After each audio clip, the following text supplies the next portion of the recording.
আপনারা দেখতে পাচ্ছেন আমরা এই যে শ্বশুরবাড়ি নামবো, কিন্তু জামাই পাচ্ছে না। গাড়ি তো ঠিকই আছে, জামাই না পালে কিন্তু শ্বশুরবাড়ি এন্ট্রি নাই। জামাই যদি না থাকে শ্বশুরবাড়ি তো ঢুকতে দিব না কিন্তু।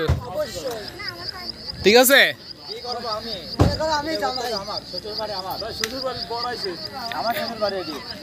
এই হলো শ্বশুরবাড়ির রেস্টুরেন্ট। এই যে শ্বশুরবাড়ির রেস্টুরেন্ট বৌসা। কিন্তু এখানে ঢুকতে হলে ভাই আপনাদের কিন্তু ঠিকই একজন জামাই লাগবে।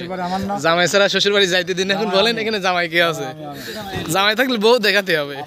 সার্টিফিকেট দেখান, সার্টিফিকেট নিয়ে আসেন। সার্টিফিকেট আমরা শ্বশুরবাড়ি রেস্টুরেন্টে কাউকে এন্ট্রি দিই না। এটা তো ডাউনলোড দেওয়া হয়। সার্টিফিকেট আজ দাঁড়ান মামা, আপনি তো হ্যাঁ চলেন ভিতরে যাই। আমরা না, যাওয়ার আগে আপনার ইয়ে দেখানো লাগবে, জামাইয়ের সার্টিফিকেট দেখানো। হ্যাঁ, জামাই কার্ড ছাড়া ঢুকতে দিব না। আমি তো কাবিন নামা এখানে নিয়ে আসি নাই।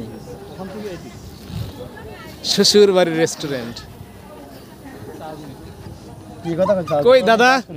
শালা চাষ খুলে মানে কামান দেয় বাইতন শুরু করে ছবি ওঠা। তিনটা ছবি ওঠে। চলেন শ্বশুর বাড়ি যাই। শ্বশুর বাড়ি কি কি আছে ব্যবস্থা এগুলো আগে শুনেন। বউ বাদে সব আছে। তাহলে কেমন হলো? বউ এদিকে আছে। বউ আছে? হ্যাঁ আঙ্কেল, বউ আছে। তাহলে আমি তো শ্বশুর আপনাদের। ও আচ্ছা, বসেন, সব ব্যবস্থা করব। এতগুলা জামাই? এরকম শ্বশুরই তো দরকার। তো ছয়টা জামাই আরেকখান দরকার। আরেকখান জামাই। এখন আরেকটা পাবে। আরেকটা জামাই নিয়ে আসো। বসেন, তারপরে আমার হুজুর জামাই নেই, সমস্যা নেই। হ্যাঁ, সব হুজুর জামাই।